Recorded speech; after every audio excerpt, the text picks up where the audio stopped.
একজন বলছে তো তো শুনতে হবে।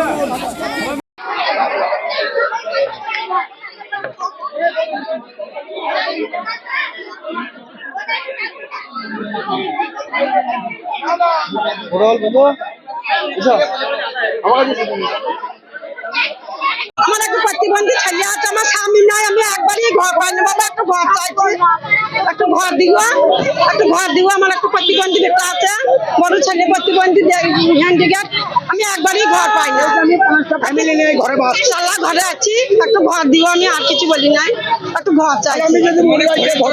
হ্যাঁ, চাই না নাম, আমার নাম চাই না, আমার নাম চাই না বাগদি, চাই না বাগদি, আমার ঘর দেন, আমাদের কোথায় থাকবো, আমাদের আমি নাই, আমাদের এত ছোট ছোট বাচ্চা ছেলে নিয়ে কোথায় থাকবো।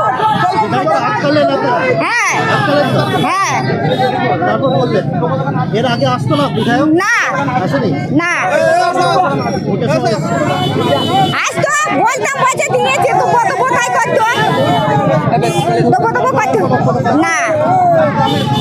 ওই জন্য আপনারা ধরেছিলেন? হ্যাঁ বললেন? হ্যাঁ বললাম, কি বললেন? দু বছর তো কোথায় বললেন। আমার নাম ভাগ্যবাদী। কি বললেন? কি কি বললেন? আমি বলছি ঘর দুয়ার পাই না, তাহলে থাকবো কোথায়, ঘর দুয়ার পাই না। কোনো আটকানো নয় ওদের, আস্তে আস্তে মায়ের আস্তে, কোনো আটকানো নয় ওদের। আমার প্রতি বিশ্বাস আছে। এখানে একটা ধর্মরাজ মন্দির ভেঙে ভেঙে পড়ছে। এই প্রণব কোথায়?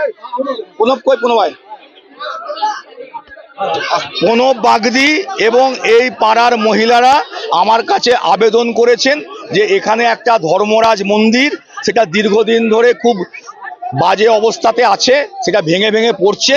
যদি তারা আমার সহযোগিতা চাইছে যে আগামী দিনে যাতে নতুন করে মন্দিরটা হয়।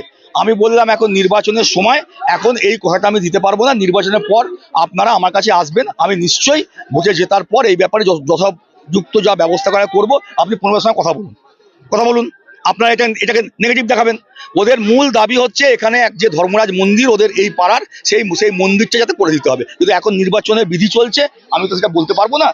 ওদের মূল দাবি প্রণব বাগদি এই পাড়াটা দেখে, আমি বিধায়ক এসছি, ওদের আবেদন, এটাকে আপনারা নেগেটিভ দেখাবার চেষ্টা করবেন না। যে ওদের বিশ্বাস আস্থা আমার প্রতি আছে, যার জন্য ওরা আমাকে বলেছে যে দাদা আপনি এসছেন, আপনি একবার নেমে এই ধর্মরাজ মন্দিরটা দেখুন। হ্যাঁ, ধর্মরাজ মন্দিরের অবস্থা খারাপ, এটা সত্য কথা।